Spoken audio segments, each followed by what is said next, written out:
Yeah, it's okay. It's okay. And then just ask them. It's okay. With all of you are here. So, oh, yeah, thank you.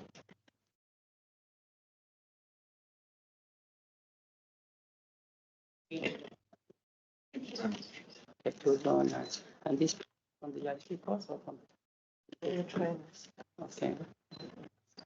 No, I know. Okay. Same with the Yes. trainers. Okay. And Okay. these two for my team. Oh, for your team. Yeah. Okay, good. all, So I was trying to bring my team, but I said no, please. I emailed to Susan. It's okay. Yes, sir, I can start. Go ahead. Is it 12 already? It's okay, we can start. We're here. I'll just wait. This had to start at 12. I'll just wait.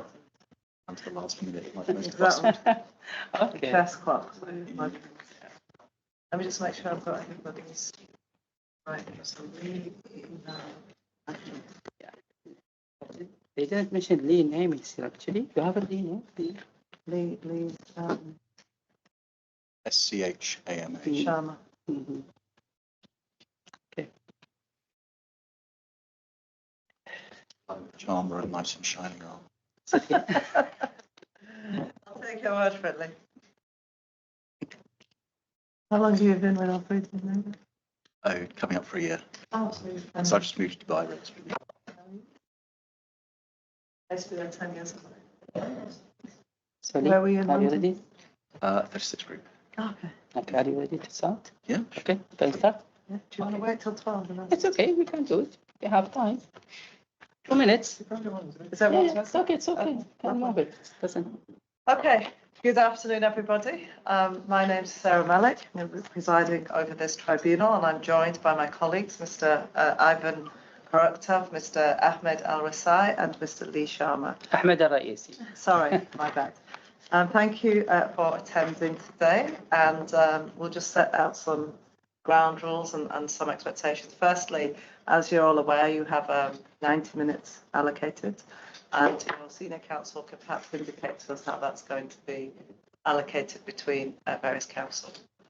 So we'll start. As I understand it, we'll have senior claimant presenting the claim, with the defendant then defending the claim, senior claimant rebutting, and senior defendant so rebuttal. Thereafter, the counterclaims are dealt with in the same order by junior defendants. Please take note of anything your tribunal asks you. Wait for tribunals to ask questions, or if they're writing anything down, be mindful. Do we have any questions before we start? Everybody's phone switched on? Okay, well, we wish you the best of luck, and it's over to you. Senior counsel for defendant and my co-counsel and I will both speak for 20 minutes each, and we will allocate a total of 5 minutes for rebuttal. We're going to hold you to that time. Off you go. I'm Shivam Agarwal. I'm the co-counsel for the claimant. Counsel, along with Suprema Sahu, who has joined virtually, we'll be making submission for initial 17 minutes, and we will be making 5 minutes of rebuttals, and we reserve total 1 minute for the plus minus of the overall timings. So 17, 5, and then 1 minute, and you're 20 and 20, 20, and 2.5, 2.5. I'll stop the clock. Okay, so whenever you're ready.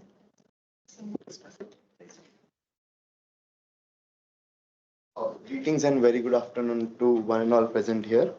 I am Shivam Agarwal, the counsel for the claimant in the present case of Artemis Astrothia vs. Solar Dream Company. I will be dealing with my submissions along with my co-counsel Suprema Sahu, who because of the medical conditions could not make into the Dubai. It is my honor arguing before this court. I'll be making the submissions, but before I make the submissions, I want this bench, if I can take permission to collectively address this bench as your honor. Sure. Much obliged. Okay. That's fine. Okay. Thank you. So I'll be, before I start making the submissions of my argument, I want the bench, your honors, to be briefed with the important date sheet important timeline which has taken place. So the initial timeline, the 15th February 2024, is the date on which the Space Yoga Meet was originally scheduled at. The most important part comes is when the claimant purchases the ticket for the Space Yoga Meet from the defendant, which is a date on 10th December 2023. The claimant comes to the Dubai for 2 weeks of quarantine period at the defendant's place is the date 1st February 2024. It is the date when the claimant has been made to quarantine at the defendant's place till 14th of February 2024. So 14th is the date when the defendants have given the green signals to the claimant that the capsule is ready to kick off.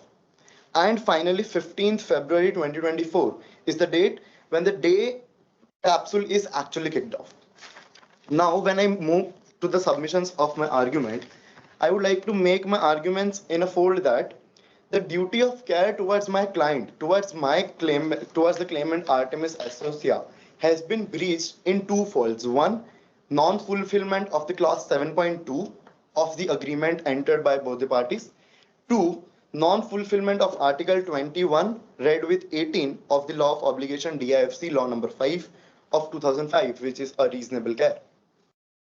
When I move to the first submission of my argument, which is a non-fulfillment of the clause 7.2, if your honor allows me to read clause 7.2 of the agreement entered by the parties, it reads as, in addition to the requirements under the applicable law, the space flight operator undertakes to make reasonable efforts to ensure that its safety protocols are in compliance with. There are two compliances required by the agreement. One is the latest version of the United States Federal Aviation Administration recommended practice for human space flights occupant safety.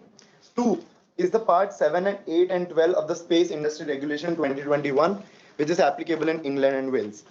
According to my submission, the claimant in the present case the defendant in the present case has not fulfilled any these two regulations which are mandated by the agreement. So, quick question. The article you've cited mentioned reasonable measures. So what kind of reasonable measures can you expect from the flight operator if your client did not disclose all the medical information from her end? To make these submissions, Your Honors, I would like the defendant in the present case is at a position where is responsible for all other passengers he's taking off. So when he's taking the 8 passengers to the space, he is reasonably understood. He should take the standard of care that the passengers are safe and secure. So the requirements, the basic requirements, which is the COVID protocols, which is the COVID test, was the bare minimum they could have done. The bare minimum is they could have waited for 1 more hour. That is, they could not do. They did the flow test. They did the PCR test. They just did not wait for the results of the PCR test. Had it been the situation they waited for the PCR test, this situation might have not arrived.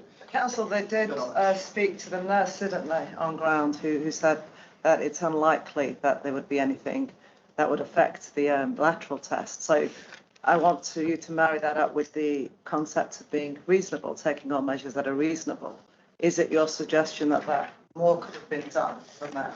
Your Honors, making the submissions for this, first thing I would like to make submission is that the nurse itself is not qualified enough to give the data, to give the statistics that this would be a correct information. According to the Space Industry Regulation 2021, Article 72, 5, Clause A, B, and C, the medical examination is to be done by the person expertise and the person having a qualification of the doctor.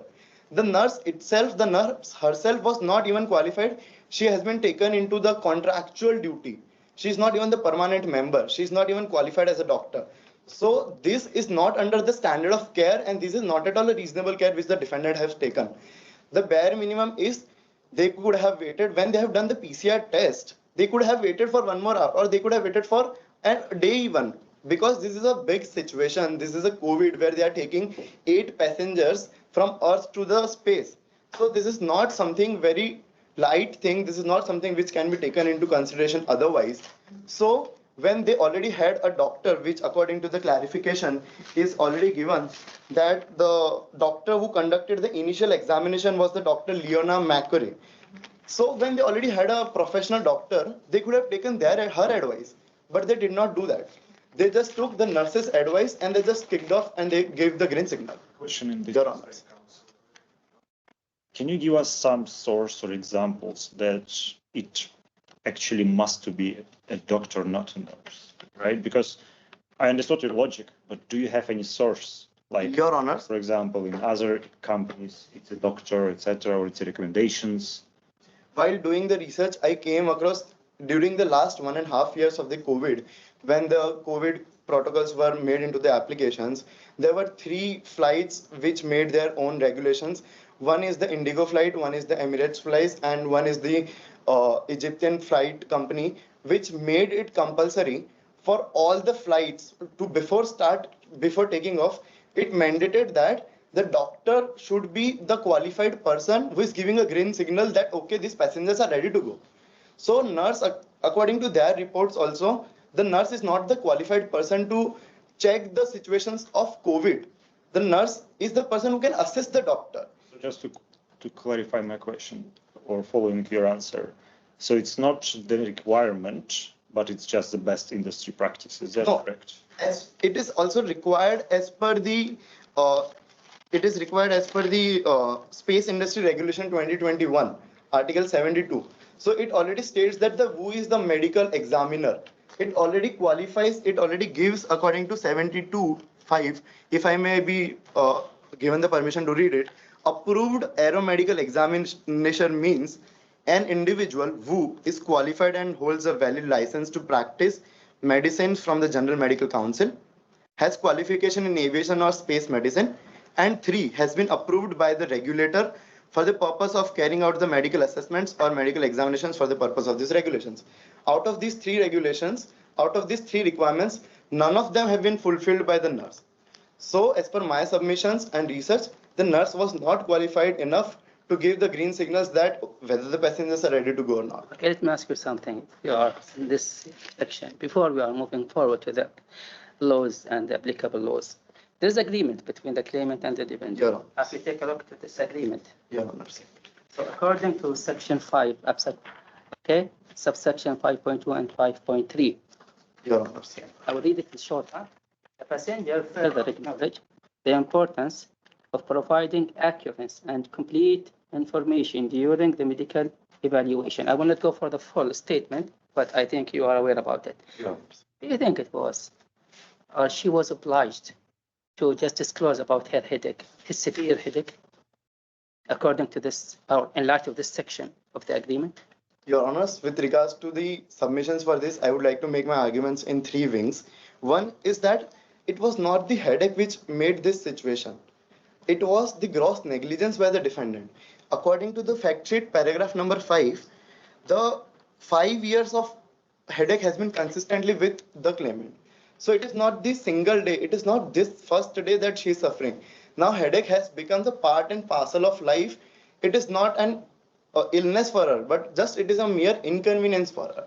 So my submission is that she hiding the fact is not an intentional hiding of fact that, okay, she is hiding a fact because it is a headache big situation, it is a medical condition.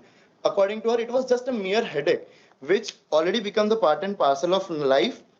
Headaches are consistent since last 5 years, which can be accordingly seen from paragraph 5. And also the change in the medical condition. There is this fact sheet which already shows that the last day was there a bit dull headache. So it shows that there was a higher headache. But headaches cannot be consistent every day. Headaches can fluctuate. I'm going to stop you there. Your Honor. 5.2, and help me out here. And I understand your position as we've understood it so far. It's not been reasonableness in terms of signing off by the nurse, and I understand that point. But in terms of the point raised by my colleague, at 5.2, the passenger further acknowledges the importance of providing accurate and complete information during the medical evaluation. And isn't it arguable that complete information would include saying, I suffer from these chronic headaches, given, and I'm no expert, but we're in a closed environment with compression. What's your position on that? Your Honors, if I read this complete clause, it further continues that the passenger declares and represents that to the best of their knowledge and belief, they are not aware of any medical conditions or symptoms of a potential medical condition. Now the emphasis needs to be taken is that may affect their fitness to participate in the space flight. So according to my client, according to the claimant, the medical condition which she is suffering from is not a medical condition, it is just a mere inconvenience. So according to her, Well, there's it was headache, so we don't, with respect, counsel, you're not qualified to tell us whether that is a medical condition, and neither is she. And if it wasn't something that affected, I'm just asking, should we have had expert report on that? Your Honors, I am not qualified, but I have in last 5 years, my client in last 5 years have undergone so many doctors, so many reports and so many checkups that there is no result found that what is the cause of this headache. And this headache ultimately has resulted to be the part and parcel of life. So this, again, my submission is that she is not accepting this as a illness. She is just accepting this as a mere inconvenience, which according to paragraph 5 is again very clear that despite seeing a number of doctors and trying various alternative remedies, over the 5 years, Artemis has suffered from chronic headaches. So it is not only me speaking that, okay, I had the 5 years of headache, it's nothing, it's nothing, I should not go. But it's the doctor's report which have not suggested that there are any causes or there is something which may affect my Let me ask you something. Now, when you go to the doctor, let's normal case, and they will ask you about your medical history.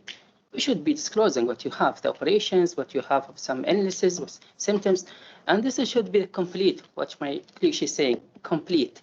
Complete. You have to tell them about everything what you are suffering, even from long time, this time, and this has happened also, I think, in the light of COVID. So, and headache was one of the symptoms, severe headache. So this is something I think how you would argue this part. Your Honors, with regards to this point, again, I stand by my same point that this is the mere illness. And out of the common symptoms given in the clarification problem, it is the severe fatigue or the tiredness. And there are so many other symptoms also. And this, even I again stand by my point that this was not a illness, this was just a mere inconvenience. But even if we assume that, okay, my client did not accept, my client did not disclose it. But the point here I want to make is that even if my client might have disclosed it, it was the gross negligence of the defendant which they did not fulfill. Had it been the situation, I disclosed it, but still they might have not done the PCR test. How is it possible? How can I assume that during those 2 weeks of quarantine period, I did not affect the COVID? Because the COVID symptoms are seen 10 days or 4 to 10 days before I have come into the contact of the COVID. So before 14 days, I was with them. Counsel, I understand the position and I understand the two different positions that are taken in respect to the duty and in respect of your client's declaration. I just ask you to concentrate on the wording of the agreement. 5.2, the passenger declares and represents, so it's a representation, that to the best of their knowledge and belief, they are not aware of medical conditions that may affect. You've categorized it as an inconvenience as opposed to a medical issue, but on the strict wording of this agreement, she's represented that there's nothing that may affect. What's your position on whether those headaches may affect her ability to participate in a space flight? So because this has been very consistent with me, so this headache has been continuously with me for last 5 years. So again, I stand by my point that this may not affect my medical condition in the space too. So this is not the intentional non-disclosure of the headache. This is because just the inconvenience. This is just nothing which I should tell, like it is not something very serious which my claimant found that. So it was not disclosed, or even if it was not disclosed, it was the defendant which had done the gross. Okay. Let me ask you something. Yeah, please. Help us with this. Your complaint, your main complaint, as I understand it, is they didn't wait for the PCR results, correct? We know that the result of that PCR test is that your client had COVID. So if they'd waited, all that would have happened is that your client would still have not got to go to the moon, and everybody else would have done. Wouldn't she be in the same position as she's in now? No, but had it been the situation that they waited for the PCR results and they did not go, but that could have been postponed the space tour. So if the results are positive, if they would have waited for 1 hour and I found my client is found to be positive, the space tour might have been postponed. So according to the first clause of the agreement, it shows that there is a launch window. Sorry, all we know, as I understand it, is that your client and the others were in quarantine. I don't know if we've got information as to whether they were quarantined together or quarantined separately. But the point is, if the PCR tests come back and one is positive, the others are negative, then presumably one says to the ill person, you can't fly, and one says to the others, you can go.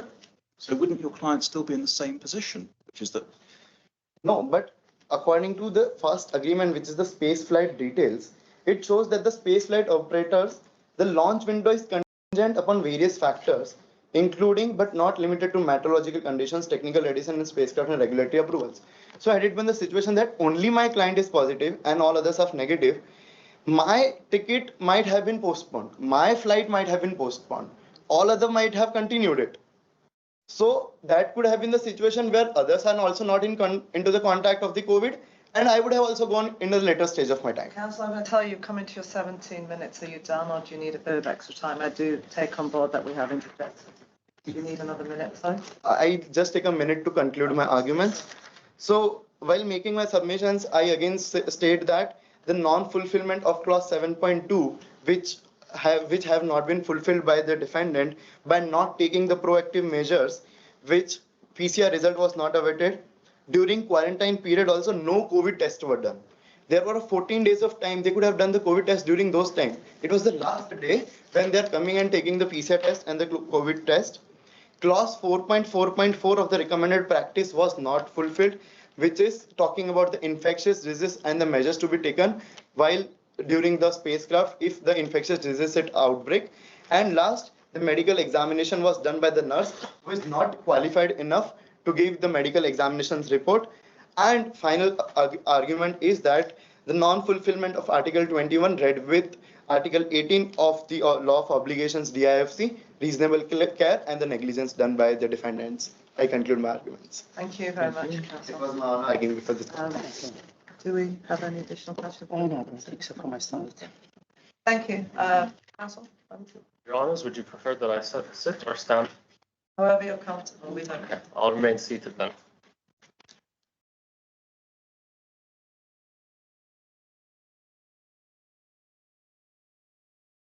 Good afternoon, Your Honours and opposing counsel.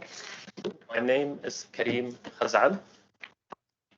I'm the senior counsel for the defendant, and I'll address the first issue regarding the defendant's liability in tort and breach of contract. This is my co-counsel, Shireen Ahmed. She will address the second issue, and we'll both speak for 20 minutes and reserve 5 for rebuttal. Your Honours, we do not dispute the construction of facts offered by the claimant. However, we'd like to offer one additional contingent fact that the claimant began experiencing a change in her symptoms during the second week of quarantine. And so the reasonableness of a party's conduct is determined by the totality of the circumstances. And against this backdrop, I'd like to offer 3 arguments. First, that the defendant fulfilled their obligation to minimize the safety risks under the contract as they did everything reasonably practicable in the circumstances. And second, that the defendant actually had a duty of best efforts to ensure that the flight took off, which they also fulfilled. And third, that the claimant's non-disclosure of her symptoms constitutes an implied acceptance of the risk that she would not be able to participate in the flight. And so turning to my first argument, Article 18 of the DIFC Law of Obligations sets out a number of steps to define the tort of negligence. Now, we do not dispute the claimant's construction that the defendant owed a duty of care towards the claimant. However, where we diverge is that the defendant did not fall below the standard of care that was expected of them. And so we recognize that as a professional party, the defendant had a high standard of care. However, their obligations are not absolute, and they at least met or exceeded them.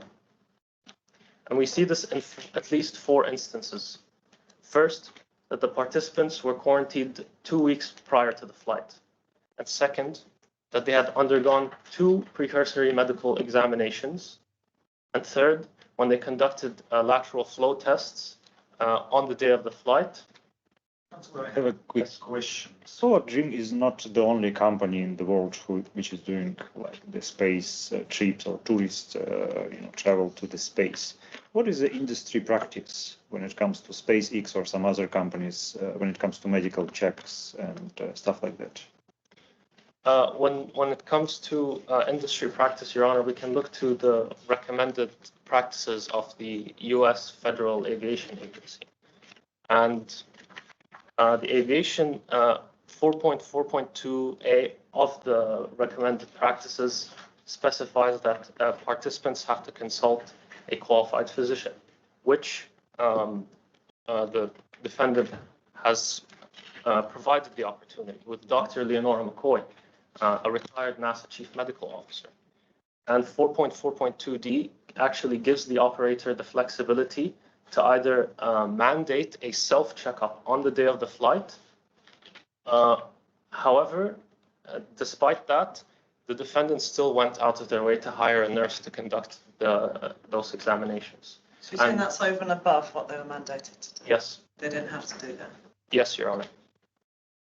And with regards to COVID, as of recently, the WHO does no longer recognize COVID as a serious medical suffering, and PCR tests are no longer generally required around the world. So I have a general question with respect to this claim. You are defending obviously the claim from the claimant. What are you gonna do with the remaining portion of the payment, which is due to space? Like million, I guess. As my co-counsel will develop in her submissions, we are requesting $2.5 million that the claimant owes us because she arrived safely on Earth as promised contractually, and the other 2.5, as she'll develop more, is about the damage that we suffered. Okay, before I move to this part, actually, my colleague has come earlier than me. PCR, once again, you said it's not very important or not required during this flight? No longer required as of right now. You said no longer based on what? Based on the travel requirements from different countries. Have you read the? Okay, I will read it again for you. Okay, there is Regulation of Human Space Flight Activity Regulatory Framework 2022, issued by the Government of United Arab Emirates. Have you read this? Are you aware of this? Are you aware about this? It's water activities regulation. Okay, this is one thing. The other thing now. If there is a PCR test, that's when this is from the checklist of the company to do it for the passenger, right? Right. Okay.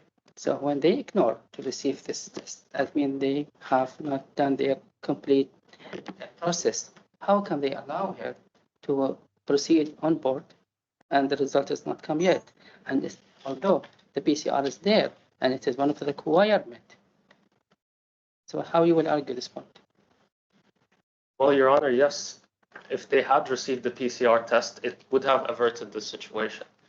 And we need to consider the totality of the circumstances in this scenario, because the defendant had other things that they needed to check on, you know. They had to make sure that all of the other participants were ready to travel. They had a closing window for launch due to the meteorological conditions. And from the evidence they had at the time and the non-disclosure of the claimant, the risk that they perceived of one of the passengers having COVID was low. Let me just stop here. I think what we're trying to marry up on my colleague saying is, it appears to be a requirement, certainly under this regulation, that this PCR test is carried out. And as I've understood it from your initial submission was it's not a requirement anymore for travel. So your position on that, and secondly, in terms of the importance, given everybody's in close confinement in a compressed space, and given that you've quarantined them, that arguably goes towards showing how important the whole COVID issue is, otherwise they don't need to be quarantined. If the COVID and the PCR testing, what's your position on that? It's saying vis-a-vis trying to make the flight window as opposed to safety of individuals on board. Just what's to understand your position. In hindsight, yes. However, there was only so much they could do in the circumstances. And as we've reiterated, their obligations were not absolute. According to the same regulations, Article 6.1J specifies that operators must provide evidence that human. Sorry, Yes, Your Honor. if you just finish, Forgive me. So just finish your and then take the question. Sure. Operators must provide evidence that human spaceflight participants are fit to participate. So the key word here is evidence. It shows that their obligation was not absolute. And the negative lateral flow tests, despite not having the PCR, the negative lateral flow tests constitute evidence that Say it again. the negative lateral flow tests Okay. constitute evidence that the participants were fit for travel. Okay. You had a question?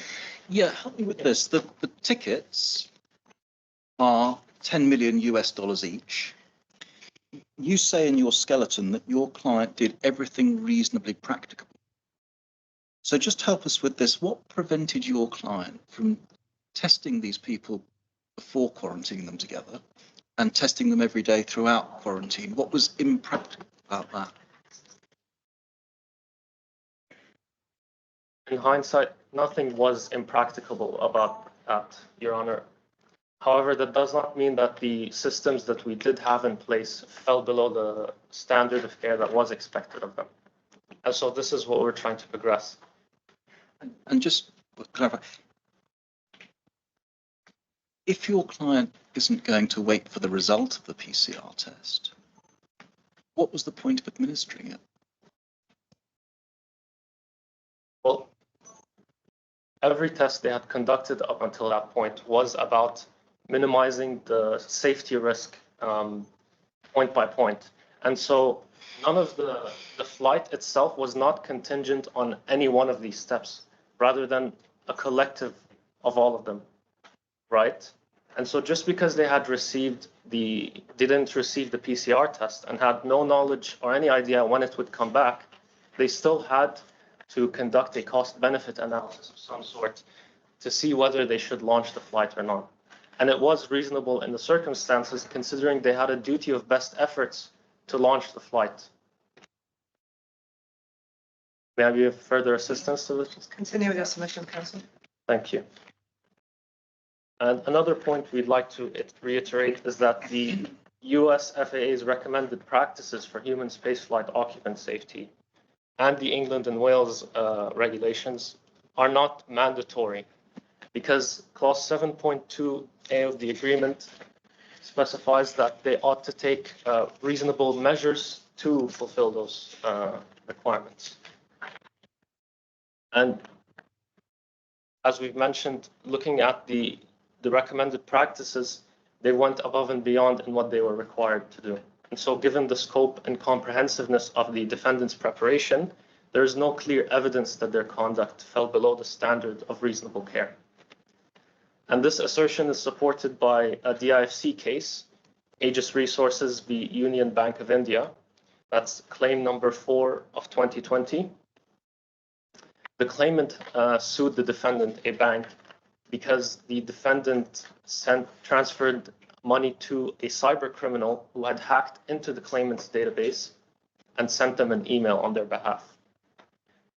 I'm sorry, quick question here. Yes, Your Honor. Is court bound by this precedent? It's not bound by this precedent because it's from the court of first instance, but it is the most closely related analogy I could find in the DIFC law.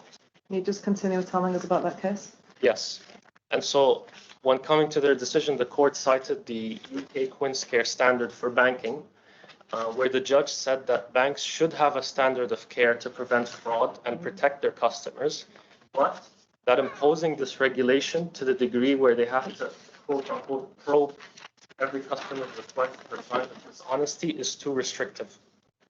And so similarly in this case, expecting the defendant to have to probe the claimant for signs of dishonesty about her non-disclosure would similarly be too restrictive.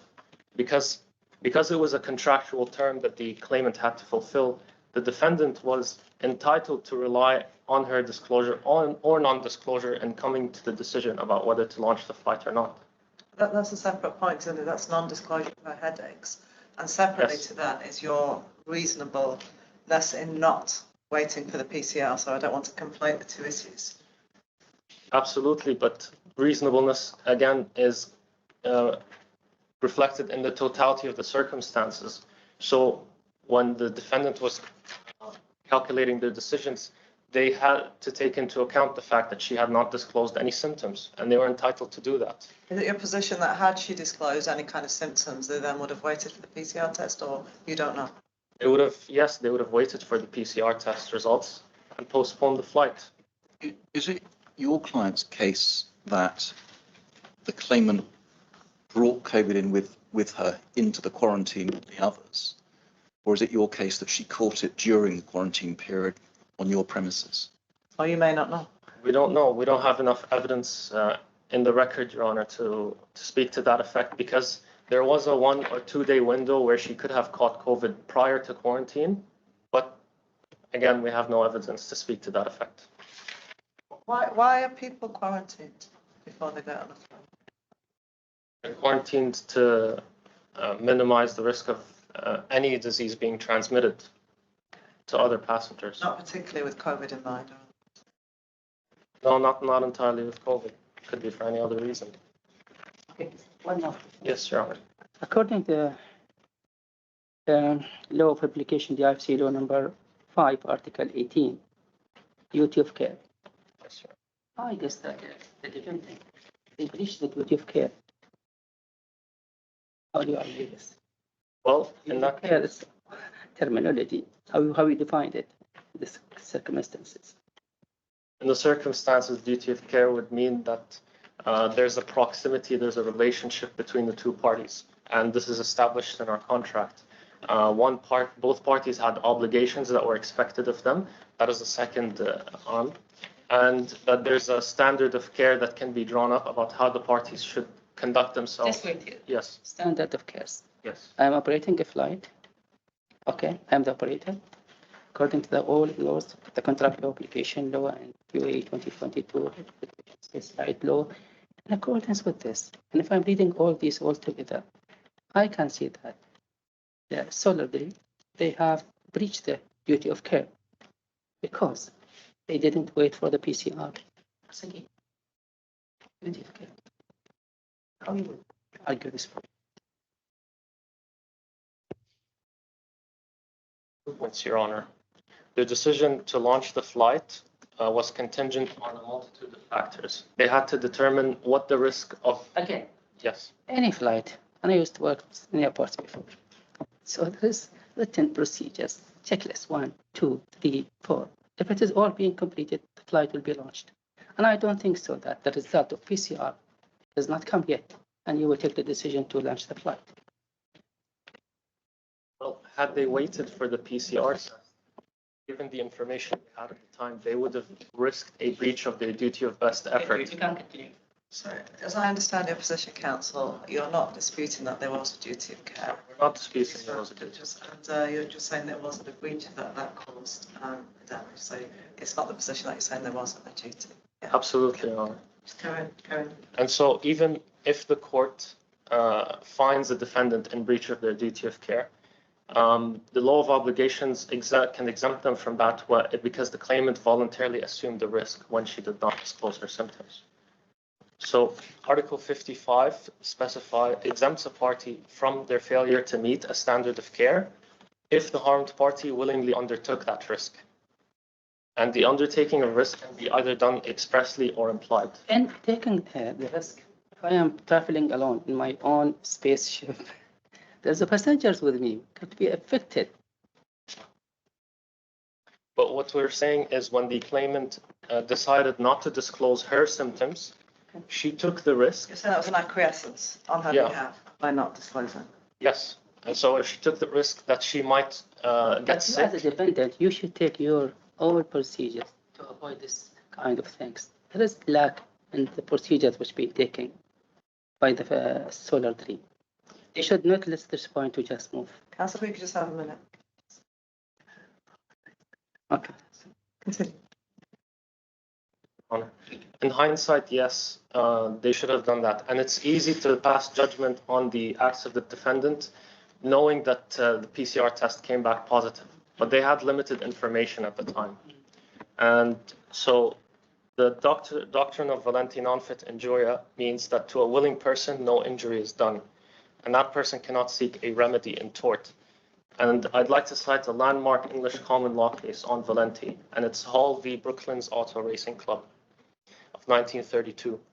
The claimant was a spectator at a racing event, standing on the sidelines. And during the race, the cars collided with each other and ended up injuring the claimant.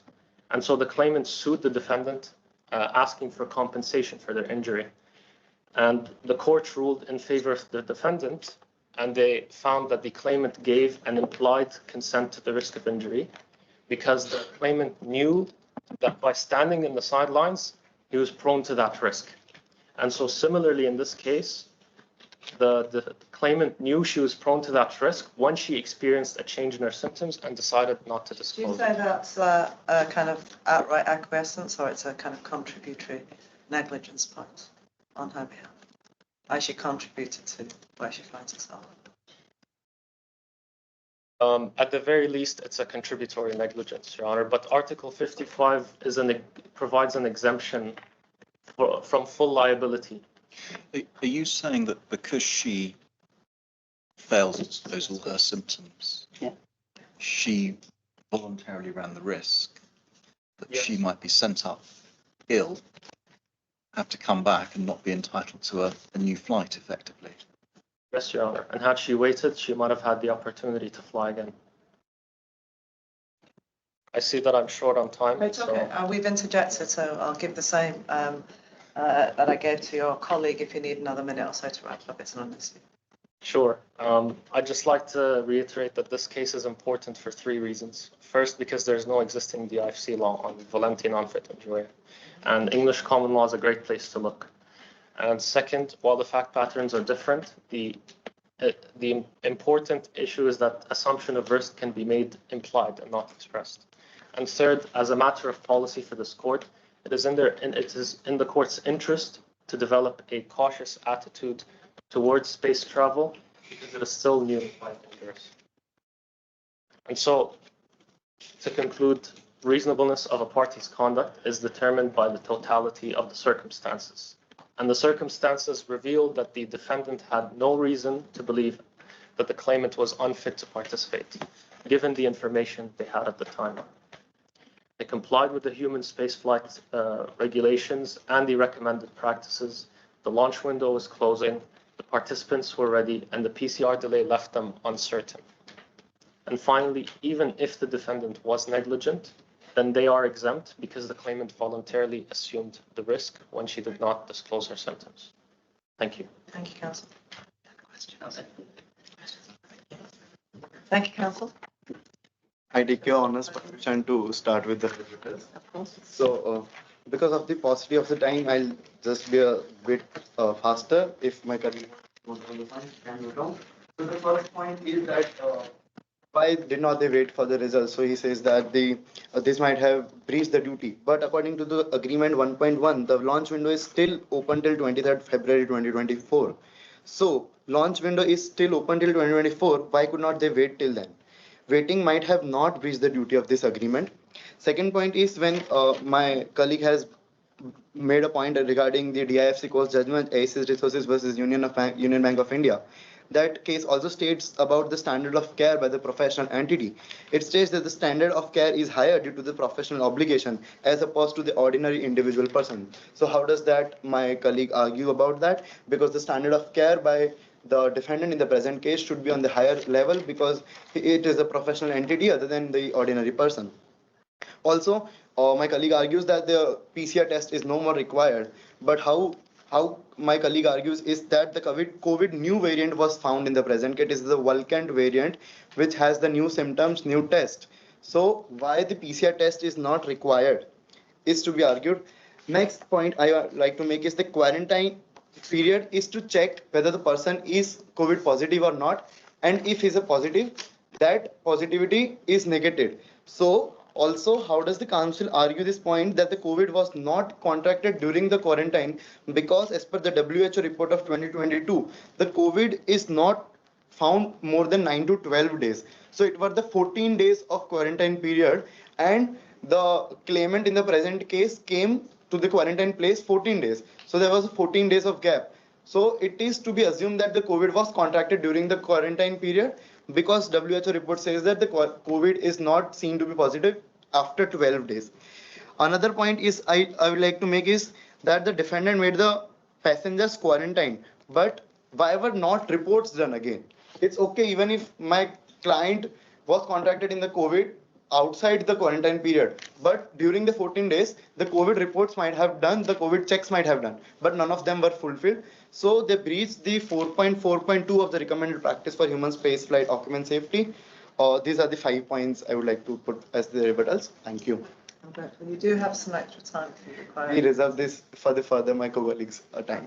Thank you. Councillor, over to you, and I think you've said you do this in 2.5 minutes. Thank you, Your Honor.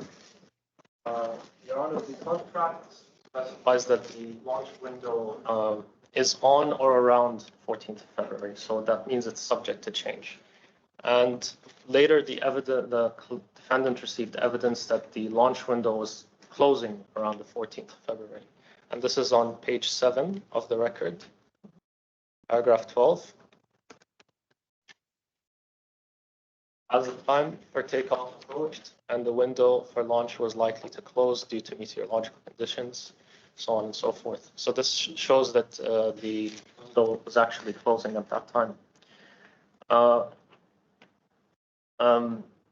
A new variant of COVID had appeared a few days ago called Flirt, and to the best of our knowledge, as of right now, there are no procedures undertaken by the world community to impose any standards or regulations surrounding it. So this shows a shift in attitude towards COVID compared to before. And with that, I conclude my rebuttal, Your Honors. Thank you. You Thank you very much, Council. Both of you, we're going to now turn to your junior counsel. Can I just ask the time that's not been used, you're going to allocate that to your junior time that's not been utilised by yourself? Yes. You're happy, but your co-counsel, I'm just going to make a note of that. So, and yourself as well, Mr. Counsel. You didn't use your whole time. You want to allocate that to your. Yes, of course.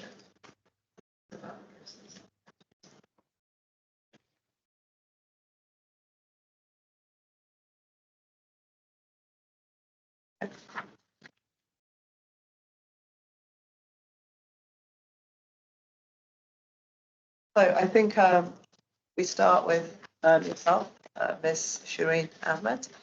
Whenever you're ready, tell us. And opposing counsel, good afternoon. I'm Shireen Ahmed, the junior counsel for defendant. I will lead on the counterclaim that the claimant has breached the contract. The crux of this case lies in the contractual agreement between the parties. By signing the contract, the claimant committed to disclosing and informing about her medical condition. These were provisions being neglected on multiple occasions. And this breach of contract entitles the defendant to claim for damages of $5 million US. I will address 3 pivotal points. First, the claimant's failure to declare her medical condition and inform about changes to her medical condition is a non-performance and thus a breach of contract. Second, this breach of contract entitles the defendant the right to claim for damages. And lastly, if the court finds that the claimant has not breached the agreement, the claimant failed in her duty of best efforts as per the DIFC contract law. Just a quick one on my question to your colleague about the remaining 2.5 million outstanding amount due. Can you please clarify? Yes. So the 5 million will be divided for the 2.5 that is yet to be paid by the claimant, and the remaining 2.5 for the reputational loss. We say the 2.5 for the reputational loss because if we consider each passenger that has canceled their reservation, that was 10 million US dollars, or multiple passengers have canceled. So that's over 10 million US dollars that the defendant could have earned, but has not because they have canceled. We're being very conservative with the 2.5. So to develop my submissions briefly. The claimant signed the spaceflight agreement, which contains 3 clauses in particular that mandate the disclosure of the claimant's medical conditions. My first submission addresses that the claimant breached these contractual obligations. Your Honor, could you please turn to page 4 of the spaceflight agreement or page 14 of the bundle? Yep. Here, in part 5 of the agreement, this discusses the clauses regarding the medical evaluation. Here, clause 5.2 requires the claimant to declare and represent that she is unaware of any medical condition or symptoms that could affect her fitness to participate in the space flight. She was also supposed to provide accurate and complete information during the medical evaluation with the specialist doctor. 2 days after the claimant purchased the ticket for the space flight, she was provided the declaration form and also a medical history log to fill out. She also met with the specialist doctor who conducted a physical examination and had and several other tests to check her fitness level.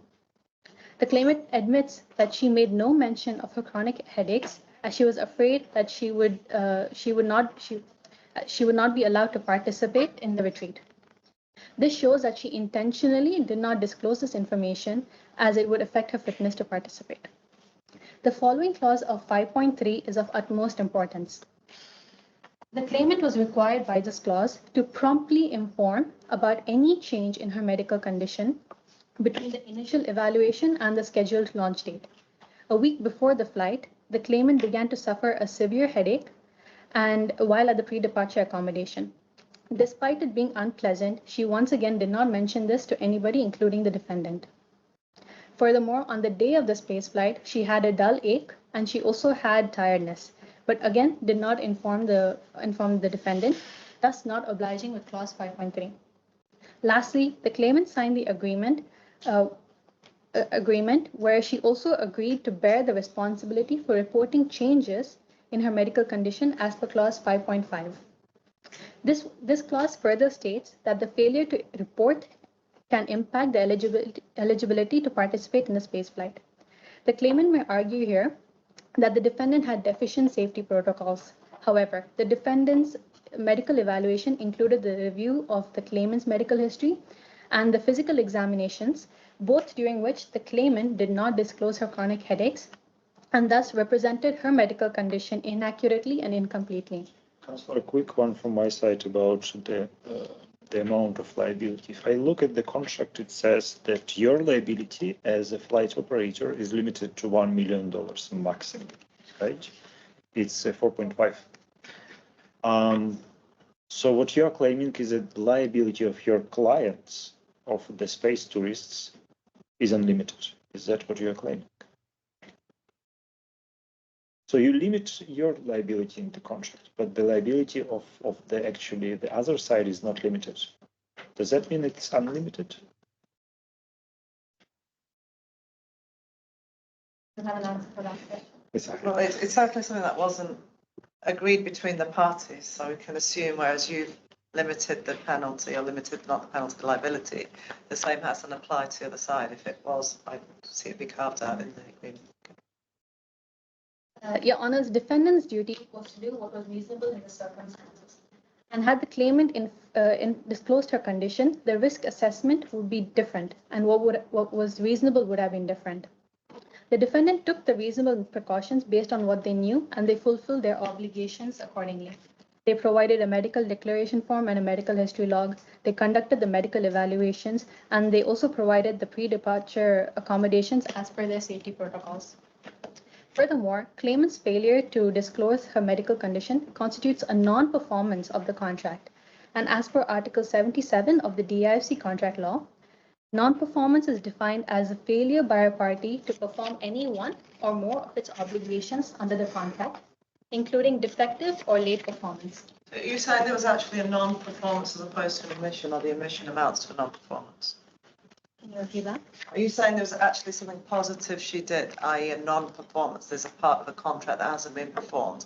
Or are you saying the omission to tell you about her condition amounts to non-performance? Was there something she positively did, or was the omission the non-performance?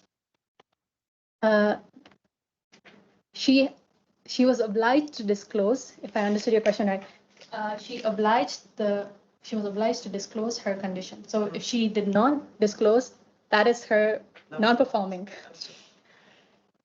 Furthermore, and as per Article 77 of the DIFC, non-performance is defined as a failure by a party to perform any one or more of its obligations. Here, the claimant had the obligation to declare her medical condition accurately and inform about any changes to her medical condition, neither of which she performed. And thus, this is just a very basic question. What kind of accuracy of medical conditions can you expect from someone who doesn't have any medical education?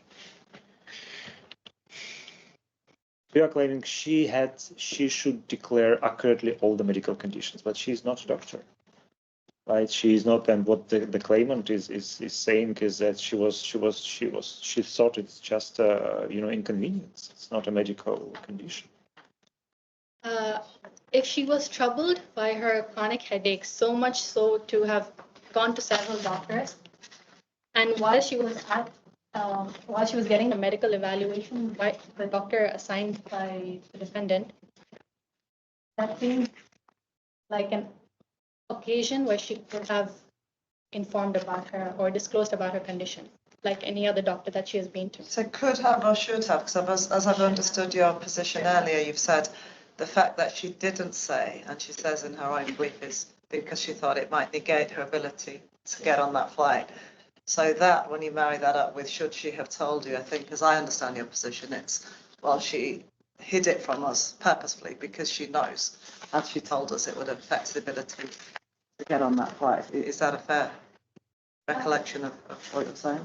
According to the contract, as long as she disclosed her condition, it was up to the defendant to decide whether or not she was fit enough for the space flight. Maybe the doctor of the defendant would have said the same thing as the other doctors that she's been to, that her headache does not affect her fitness to go to the retreat or to go to do yoga.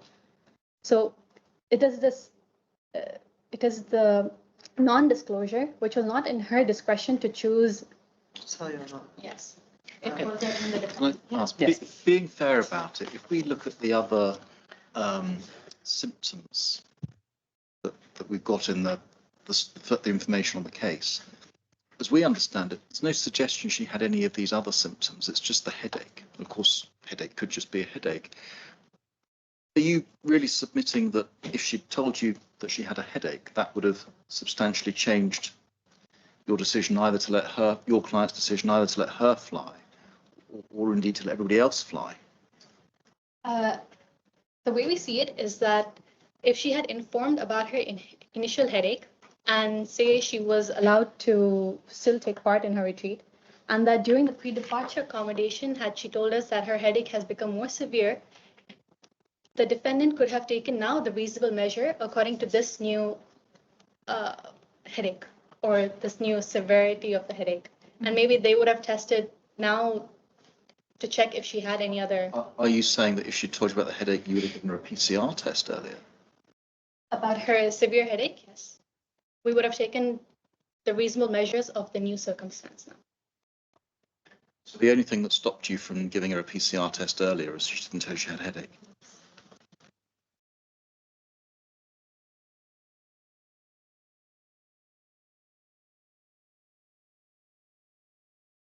In a precedent DIFC case, Miosit v. Mahab of 2022, in this case, the Small Claims Tribunal found the defendant to have failed to deliver the product which the claimant had already paid the deposit for.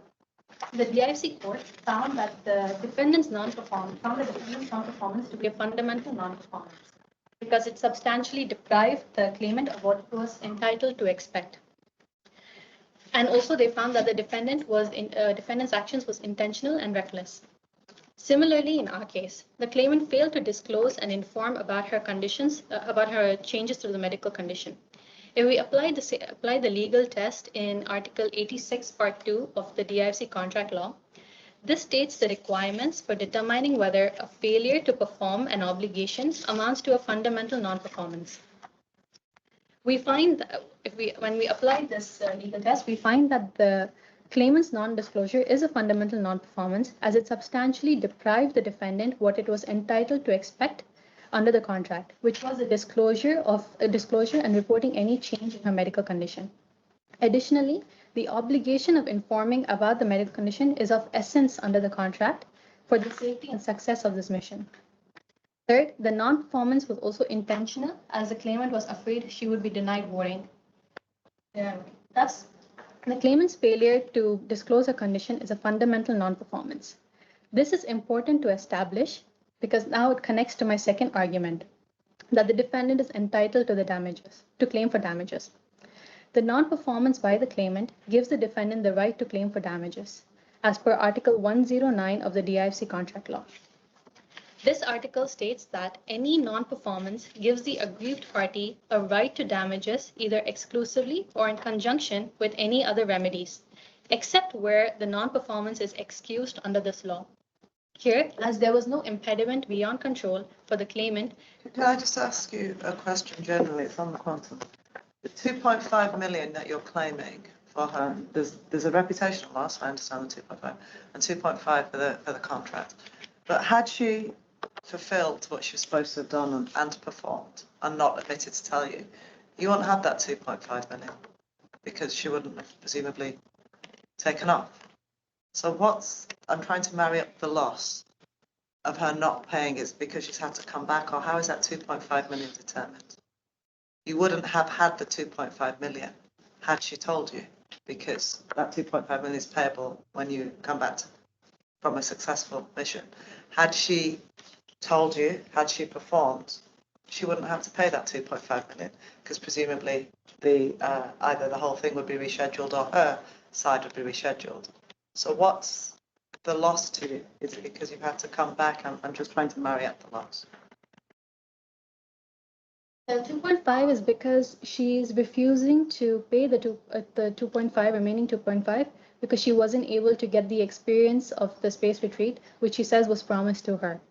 If I understood your question right, you're saying now, assuming that she did not have...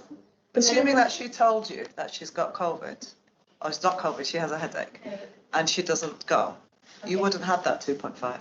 So you're saying she said that she has COVID, she has a headache, and then we've tested her for COVID.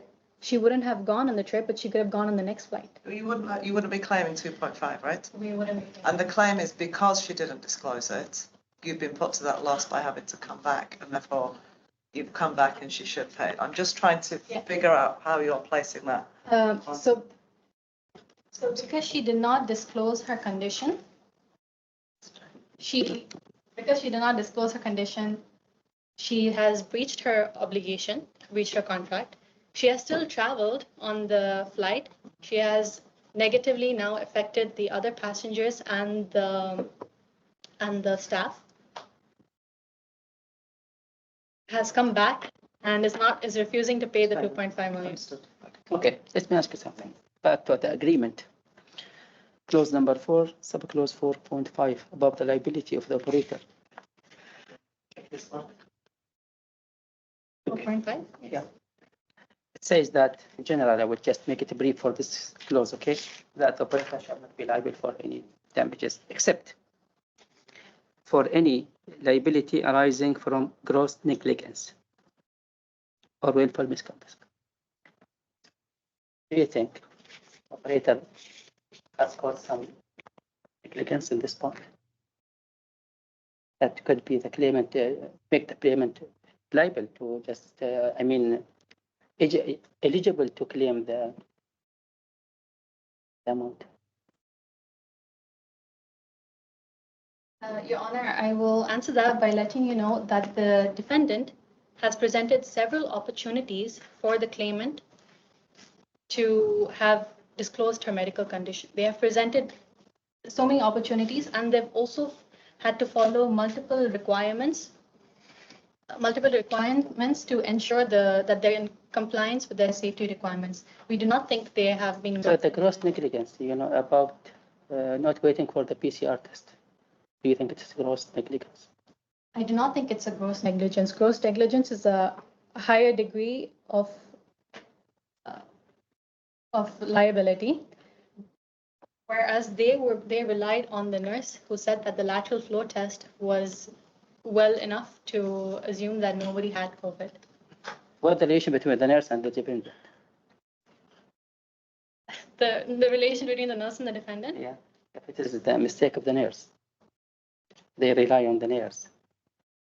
As I understand your position, what you're saying is gross negligence or willful misconduct is a higher threshold to meet where there's some kind of intention to have done something wrong. And here you've relied on the nurse and you're entitled to do that for reasonableness. That's how I understood the position. Yes. And the nurse had, if we go to the clarifications, the nurse was, yes, she has been working at a local private hospital for the previous 10 years, where the Emirates airline pilots underwent their routine monthly medical tests. She was professional enough and they relied on her. Since I'm short on time. No, actually, you have a 20 minutes, you're on 17 and a half, and there is some extra.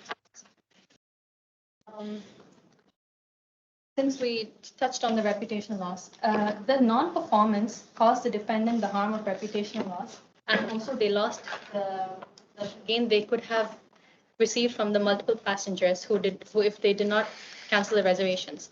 So according to Article 110 of the DIFC contract law, the defendant is entitled to full compensation. In a similar case of Matthias v. Maya, another DIFC case, the DIFC court found the defendant liable for the damages and compensation brought by the claimant for breach of contract. In this case, the parties had a tenancy contract, which the defendant sought to terminate without notice, which was a breach of their contractual obligations. Sorry, Councillor, I think you guys were 17 minutes, not 20, right? 20, okay, carry on. The court refers to the DIFC contract law, Articles 109 and 110, regarding the right to damages and provides full compensation for the non-performance. This case supports my argument that the defendant, Solar Dream, is entitled to damages in full, which is $5 million, because the claimant failed to fulfill its contractual obligations, which is a non-performance. Additionally, as per the Unijard commentary, to claim for damages, we need to prove that that the non-performance depends upon the content of the obligation and on whether the obligation is one of best efforts. This brings me to my last point. Is this commentary mandatory for the DIFC courts? According to the bundle, we can refer to the Unijard commentary. Can I ask? Assume, for the sake of argument, we're with you, that the claimant ought to have disclosed her condition, and that's a breach of contract. Just help us how that links to your loss of reputation, because couldn't she say, well, all right, I ought to have done that, but all that's happened is she's exposed the flaws in the safety procedure. And so couldn't she say, well, if you've lost any reputation, that's not her fault, that's the fault of the deficiencies in the safety procedure. Nothing unfair about it, she might say. I will answer this question with a case that we have. There is DIFC case law where a counterclaim on reputational damage was dismissed by the court due to lack of evidence showing that the claimant had a direct impact on the reputational loss. However, in contrast, in our case, here the claimant's action of failing to inform about her medical condition before the flight resulted in her and other passengers and the staff catching COVID, and they all had to return to Earth earlier. This led to multiple passengers canceling, which is $10 million that they could have earned. And But as I understand it, your client found out about this failure to disclose from the claimant's YouTube video. Yes. So she's told everybody in the world that she's failed to disclose. So everybody knows that she did that, but isn't the problem that they're still saying, well, it's exposed the problems in the safety protocol? Or is it that the reputational damage is because of who she is and her influence with the millions of people she can influence as having the followers, 20.2 million or however many she has? What's the position?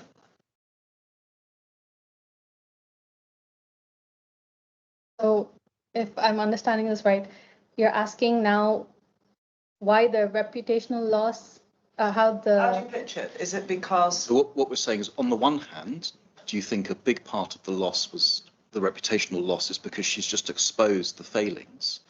Or, as my colleague is saying, do you think it's more down to the fact that the claimant has so many YouTube followers, she's going to influence them? it could be both. what's your position?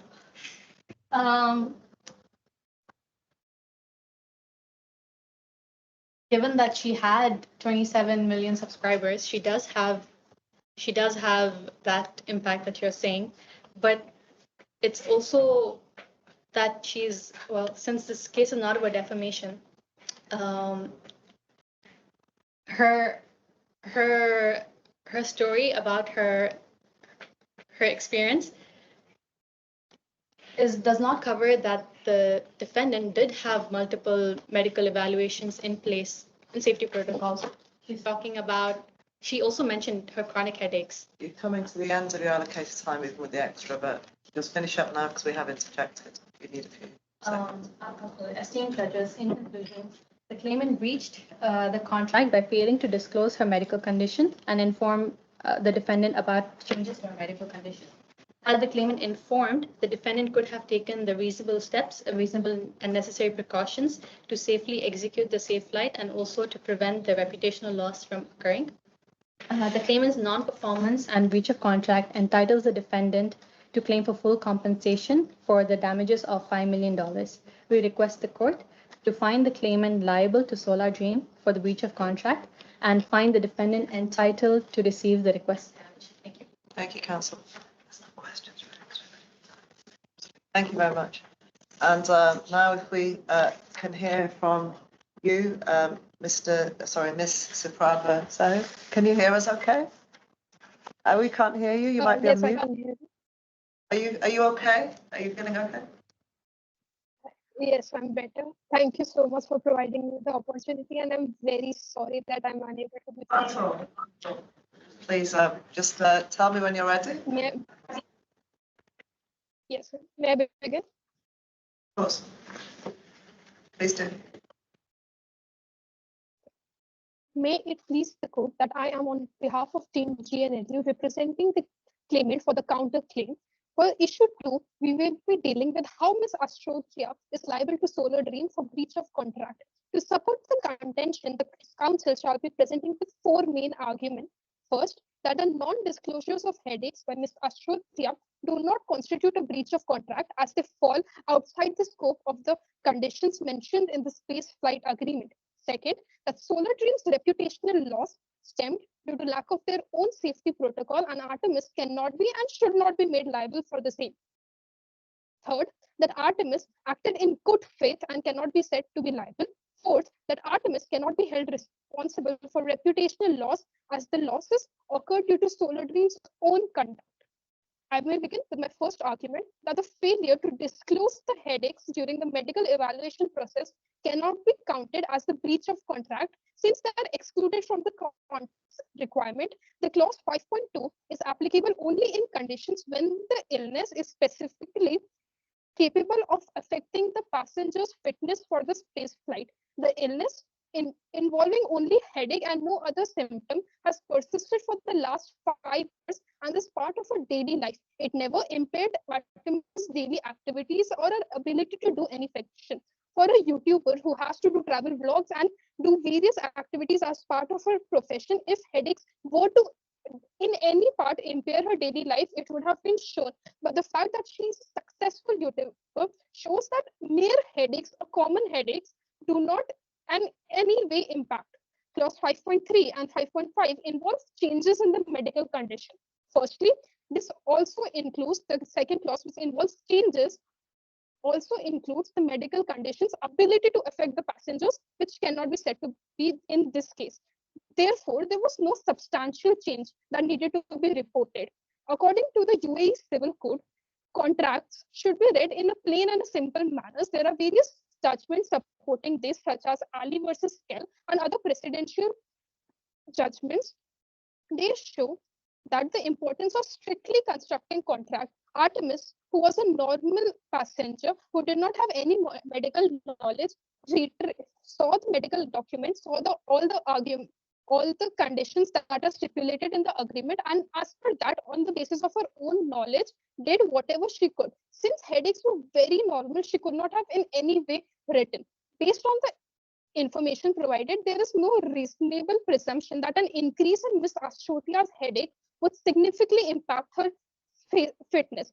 The clause does not require passengers to report any slight variations in the health status to the authorities until they can significantly impair. Artemis also has sought various medical advices and tried various remedies to treat her headache. Still, the underlying cause of why the headaches were happening remained unidentified. There was no reasonable basis that Artemis should go and tell the headaches, which are such common problems happen in everyone's life. In a medical document, we are not supposed to write. Yes, ma'am. Can I stop you just ask a question? 5.2. I understand the point of, there's not been a change, so there's nothing to report. It is as it is. But the passenger acknowledges the importance of providing accurate and complete information. My question is whether she's learned to live with them. She's a successful YouTuber who travels across countries and it doesn't affect her day-to-day life. This is a space mission where you're in closed confinement. What's your position on, does this agreement mandate her to provide complete information? And does that complete information include, by the way, I suffer from chronic headaches, but it doesn't affect me day to day? What's your position on that? Much of it. Ma'am, the second part of clause 5.2 is a continuation that comes after the the illness's ability to participate. Now, in a factual matter, suppose that I also suffer from normal pain in my body parts. I can't be presumed or expected to write that in every document that I go. We understand that headaches may be able to cause any problems, but in Artemis's condition, who has been suffering for previous 5 years, she did not thought that they would affect her, and that's why she did provide accurate and complete information as best of her knowledge. This was her knowledge which she thought was complete and accurate. She should not be blamed for not being a medical professional and thinking that maybe my headaches, which have been continuing for past 5 years, may cause any problem in future 10 days of travel. This was just a minimal 10 days, 1 week travel. Okay, can I ask you something here? According to the GIFC law number 5, 2005, the obligation law, chapter 2.3. Okay, how can the dependent be liable if the claimant subjected herself to the risk? And this headache forms a kind of risk if she is traveling with a group of passengers to this in the spaceship. Okay. And during that, maybe we can say this is severe headache, okay? She takes the risk to fly. So according to this chapter, she is not, eligible to claim for any compensation. Much obliged. So to answer this, I like to state that the headaches, if a person that the flight would have been cancelled or rescheduled, or Artemis were to forcefully come back due to headaches being the main reason of problem, then we could have said that the voluntary risk assumption would have been. There was headaches in no way affected the flight. That's why she cannot have said to be assumed the risk because she did not give the headache. Very helps if we have as an agreed fact that she made no mention of her chronic headaches because she was afraid she wouldn't be allowed to travel, participate in the retreat. Doesn't that mean that? Well, you understand the question. To help us with that. Much obliged. For this, I would like to go to my third argument, where we say that Artemis did everything in good faith, and due to this, she should not be made liable. It was not a purposive act of omission and or concealment with the intention of fraud on part of Artemis to choose not to mention on her ongoing headaches. Headaches were a very common part and parcel of life, and she even thought after consultation with own representation of Solar Dream that the headaches may be able to cure her. That's why she did not tell her. The point I'm making is that even if she thought it wasn't a problem, it sounds like she also formed the belief that they thought it would be a problem. Do you see? She thought if I tell them, they won't let me fly. So she must have known then, mustn't she, that it was something important to Solar Dream to know about. And how do you marry that up with the good faith? Because if she thought that, I can fly, I have headaches, it's okay. But if I tell them, they might stop me from flying. How do you marry that up with acting in good faith? Much obliged, Your Honours. For in reference to this issue, which is strictly limited to the breach of contract, whatever Artemis thought, she acted in good faith because as far as the agreement is considered, she did not have any fraudulent intention or any per se malified intention in doing this. Whatever she thought, whether the headaches were, she did not mention the headaches to Solar Dream, was her own thing that she chose on her own regard, that if headaches are continuous and they are part and parcel of my life, I can tackle them. As far as the agreement is considered, as far as the main two clauses for which Artemis has been said to breach it, she cannot be liable for the breach because they did not affect it. Whereas all the other liabilities or all the other problems are not supposed to be told to Solar Dream. They have no concern to Solar Dream. This was a decision which Artemis made, and if she would have suffered headache, it was her own thing. She did suffer headache between the part, and she took her own responsibility for that. She did not per se tell Solar Dream about it, and did not expect Solar Dream to do anything about the headaches. Why withhold the information, and why think that if I tell them it'll be a problem? It's a very simple question. We're not trying to trip you up, but I'm having difficulty in understanding the point of if it wasn't an issue, I even mentioned, I didn't mention it because it could be an issue. She surely had foresight, and that's an agreed fact, I think. We agree that was an innocent act by Artemis's side, and we really apologize for that. But at the end, she should not be still made liable for breach of contract. Continue. If there are any more further questions, or I may proceed with my second argument. Please proceed. Thank you. Much obliged. The second argument, the petitioner cannot be made responsible for the cancellation of space retreat and the reputational harm suffered by Solar Dream as it stemmed from its own lack of safety protocols. Solar Dream owed a duty of care to its passengers. The inability of Solar Dream to act quickly and contain the spread of virus amounts to negligence on its part.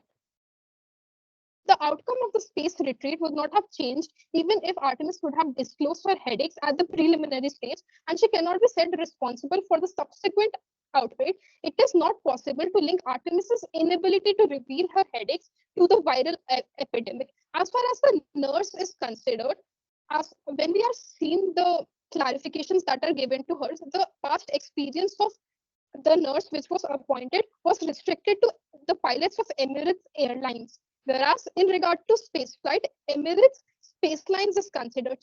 The nurse was only equipped to check all the pilots about the normal flights, that is the land flights, not the space flight. How can we expect a nurse to check and do deliberate action?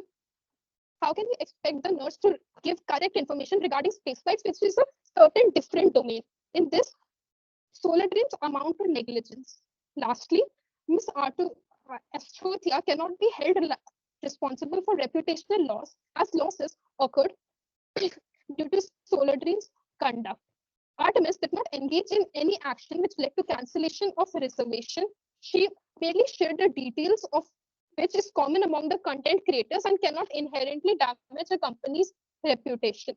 The theory of proximate cause states that liability should be attributed to the party whose action directly and immediately lead to the harm caused in questions. Solar Dream's own Councillor. conduct. Yes, sir.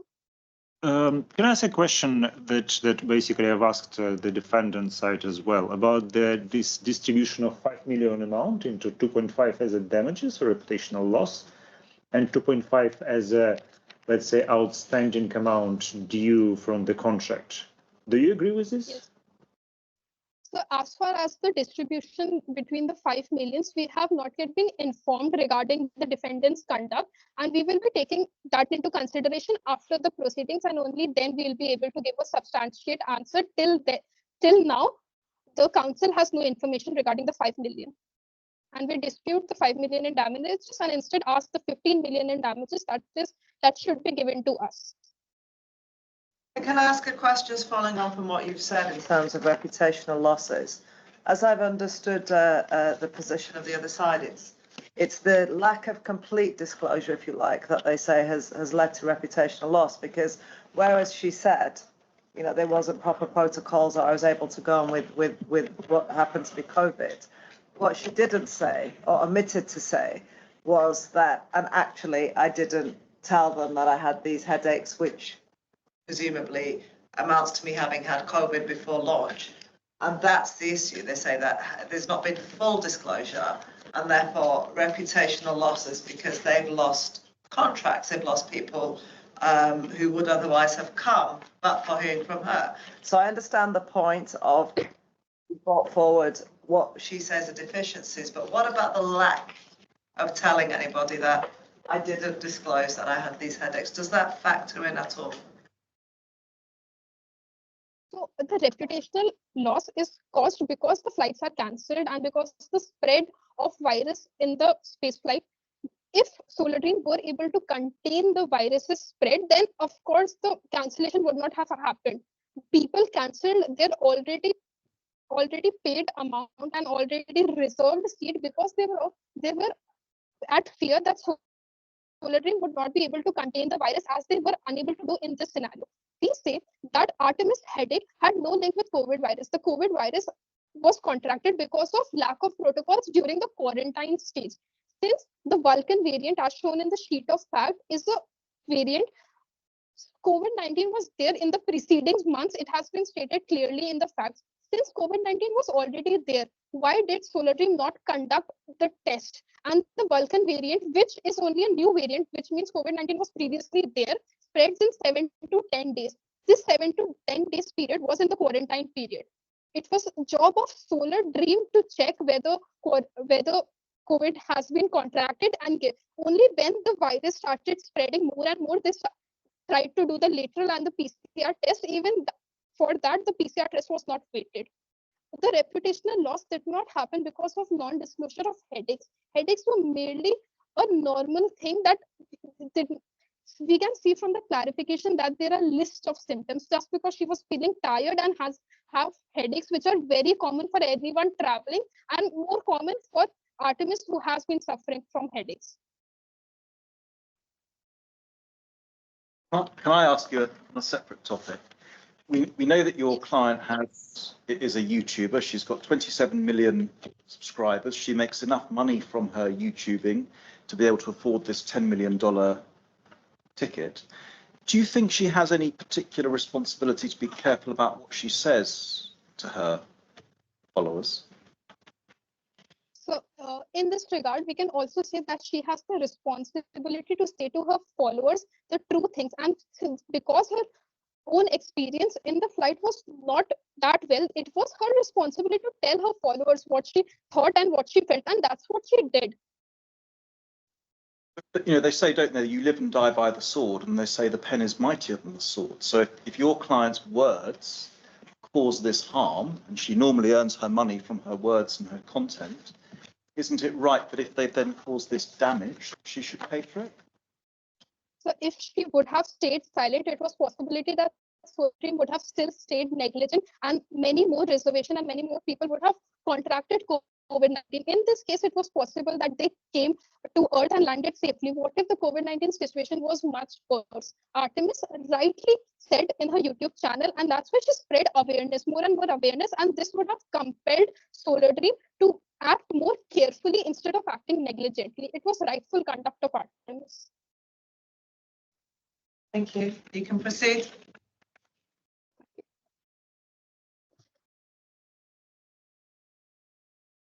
I'm done with my main 4 arguments. At the end, I would like to complete my arguments with a prayer. In the Dubai International Financial Center Court of first instance, we respectfully pray that the damages of 15 million should be awarded, and the court should do whatever they think right in order to make sure that the Solar Dream's conduct of being negligent are not repeated in future. Thank you. Can you just tell me about the 15 million? How do you marry that up? So What's in for it? the 15, yes. So for the 15 million, the 7.5 million were for the amount that she already paid, and the 7.5 million were in respect of the damages. Now, in this damages, there were 2 types of damages. First was the damages that she mentally suffered. Second was the damages of loss of opportunity. In this case, after consultations with Solar Dream's own representation, who knew that Artemis to achieve certain objectives, and he did not deny that she won't be unable to achieve her own objectives that she thought in mind. Artemis thought that there would be an opportunity for her earning, and since that was unable to be completed, in addition to the mental, and of course she suffered COVID-19 due to the own faults, that's why she should be allowed to get the 7.5 million. In this, I would like to cite 2 cases. First is Gates versus Municipal Life, where the plaintiff reliance on defendant's representation has deprived him of opportunity of entering into a different contract of which he would have made a profit. Then he may be recovered the profit. Additional time, but we're going to as we have the others. Continue. I like to submit with just one statement that the causal link between the defendant's negligence and the plaintiff's loss of opportunities is assessed on the basis of possibilities. This is shown that she did not get the possibility of earning, and that's why she should be entitled to the 7.5 millions and the 7.5 millions that she of course paid. Thank you. Thank you very much, Council. Thank you, Council. We're going to ask for any kind of I'm grateful. So you have your allocated your 2.5 minutes because you've utilised the other time. So over to you. Your Honours, the counterclaim is simple. The claimant had an absolute duty to inform about any changes to her medical condition. She did not have the discretion to decide whether the changes in her medical condition were relevant to disclose or not. The claimant failed in this duty and deliberately misled the defendant so that she was not excluded from the flight. As a direct result of her actions, the defendant had to terminate the flight early and also incurred reputational and financial losses. For this, the defendant is entitled to $5 million in damages for this breach of contract and reputational loss. Thank you. Well, thank you to all counsel for your. Sorry.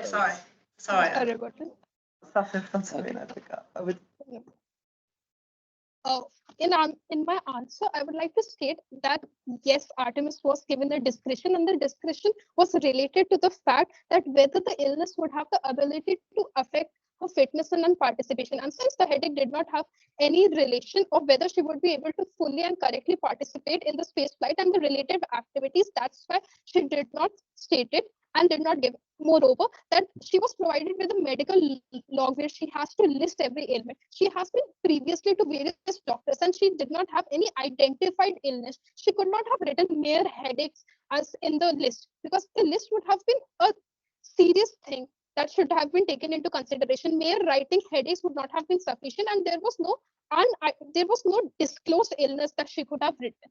With regard to the termination, since we have seen that the flight window was from 14th to 23rd, and even in the clauses of the agreement, there is written that the council stated that she can be booked. If she would have disclosed, she could have been booked in the next flight. If there was a possibility of next flight, why did the Solar Dream did not wait for the PCR text, which were already have arrived in 1 hour?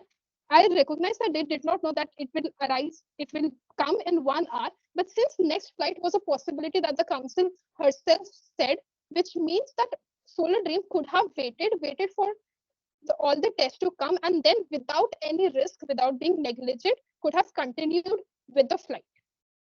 Thanks. Okay, thank you, Council, for your clear and succinct submissions. You've assisted the tribunal. Can I just check both parties? I feel they've been able to put their cases in respective positions properly. Okay, I'm very grateful. And as long as there's no more questions from my panel, then Thank you. you're released. Thank you very much. Thank you. It was an honor again. Thank you. Sorry? You like to Photo. take a photo with you? Thank you so much. Well, I think we need to go to the screen so that this. we'll go there so we can have her. Staff panelist. Oh, we're taking the, you know.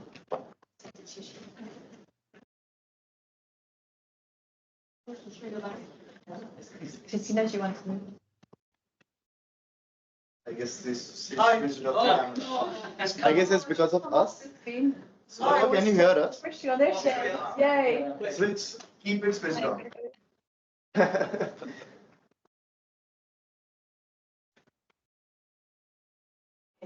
Thank you so much. Thank you. Thank you, Jim. Thanks very much.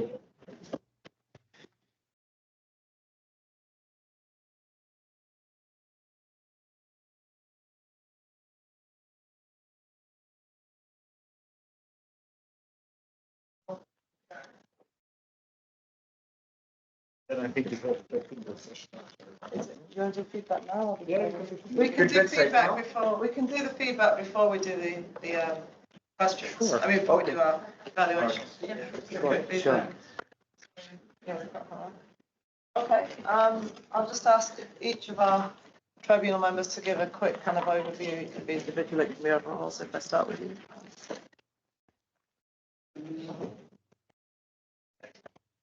Oh, yeah, leave it for Lee. Think about something. Okay. Well, I think you all did extremely well. I think it's a difficult problem and perhaps even a slightly lopsided problem, which is difficult for everybody. I think that I think probably all particularly enjoyed the way that you engaged with the judges' questions. Probably as good or better than real advocates do, actually, because often professional advocates often do their best to avoid it. I think if I was going to give you all a tip, is two things. And the first is that you obviously have identified in advance what the problems are, what the weaknesses are. And I think that it's a good thing, if there's a concession that needs to be made, then make it. You know, if your client isn't 100% covered in glory, concede that, because otherwise you're in the position where you've got to try and argue that your client's perfect and he or she wasn't. But the other thing you do when that happens is you pivot and you say, well, I accept that, but that's not fatal to my case. Yeah, and even if you think that she should have said this, or even if you think that we should have done this test, actually that's not really what matters here. So that's, I think, what I'd say. Thank you. From my side, I think all they have done good, you know, and I think you are still in the beginning in this, you know, career path. So it was good practice for all of you. Actually, myself, I have been also learning from this practice, you know. But as we have seen today that you have done good, no comments. Thank you for. Well, first of all, congratulations of being here in Dubai for the semifinals. This is already a big achievement. Let's see if any of you will go to the finals. I will echo what my colleagues said, and on top of that, don't forget it's a Moot scored competition. So sometimes I've heard a lot of logical arguments. She has to submit a PCR test, or they have to wait for a PCR test, but no law no law behind it, right? So always support your arguments with the relevant, like either it's a case or practice, industry practice, etc. Without this, it's just a discussion, a debate. But we are in the court. The court will decide based on the law. If you are not able to show the court the law, how can we decide on the case? That's probably it. Thank you very much. Firstly, huge congratulations to you all. As far as I'm concerned, you winners already. The fact you've made the semi-final, so bravo and well done. It's easy for us to sit here and judge you. I've been doing this for 25 years as an advocate, and I remember what it's like at that stage of butterflies in your stomach, and you're in front of very kind of, distinguished or experienced advocates. Particularly like the way some of you held your own very well in the face of, very strong questions, and that's important for an advocate to hold their ground. As my colleague has said, when you need to concede a point, there's a way of doing it and say, okay, that happened, and what difference does it make to the outcome? I like the way that you held our hand and took us through the process. I like the way you held your own in the midst of difficult questions. I like the way you were very concise and you kept coming back and explaining to us and not losing your ground. And same with yourself. Now, advocacy is an art, and it's an art of persuasion. It's not about shouting. It's not about, it's convincing us to go from one point to another and backing it up with the logic, backing it up with the case law. One thing you all could have done possibly a bit more is taken us to the bundles. I'd like, you were reading out, clause 5, whatever. Hold my hand, I'm your judge. Tell me why I should accept your view as opposed to the other side. And the best advocates amongst us make the most difficult points very, very simple. And that's what you will learn to do, and learn to equip yourselves with the information you have in front of you by using your skeletons, or perhaps asking us at the outset, Your Honour, have you had the opportunity to go through the skeleton? Is there anything you want me to address you in particular? Because get a feel of your judges, and when they speak, that's what they're thinking. So these are just pointers for the future. And sometimes when we're nervous, we speak a bit fast. That's not a criticism. I do the same. 25 years later, I speak fast in court. I know I do, right? So I think you've done extremely well to get where you are. You've shown a deep understanding of the issues. You've held your own. And it's not an easy feat to be in front of. So best of luck to whichever team gets through to the semis, to the finals, and it might not be any of us if the other teams do better on the marks, but very, very best of luck to you, and you all have a golden future in advocacy, I'm sure. So bravo, something well for your art. I'm thinking like out of all of this, the personal skills is very important. Even if you are reading all the laws and documents, agreements, contracts, but there is personal skills. I'm not sure. This is very important to do. Try to develop these skills. Be confident about yourself. And when the judge asks you something and you don't have the answer, how to deal with this situation, this is, something personal skills. Some we have it, some we have to learn about it. Dealing in the difficult situation, there's nothing can be supported you. You don't have the answer. You don't have the laws. What you will do? So you have to please just sort it out. Thank you. Thank you so much. And a tip on that is if you're not sure on something, I can you saying that, may I address you? I take on board what you're saying. Can I come back to you on that? That's what we do in court. And during a recess, yes, we get the answer. Or if you want to pursue your point without sounding rude, if the tribunal or the court seems to be against you, I understand the point taken by Your Honour, and I stand to be corrected. However, my position is this. So it's just the etiquette in the way of speaking. But I think you all did well. So the other thing as well you can do in that situation is you can sort of kill them with charm. So number one, ask for time and say, my lord, that's an extremely important point, and I'd like to give it the thought it deserves. If I could take some time later to come back, Yeah. And you learn that as you go. And if you're very lucky, they might forget they asked it. Well done. Thank you. Now we can put things together.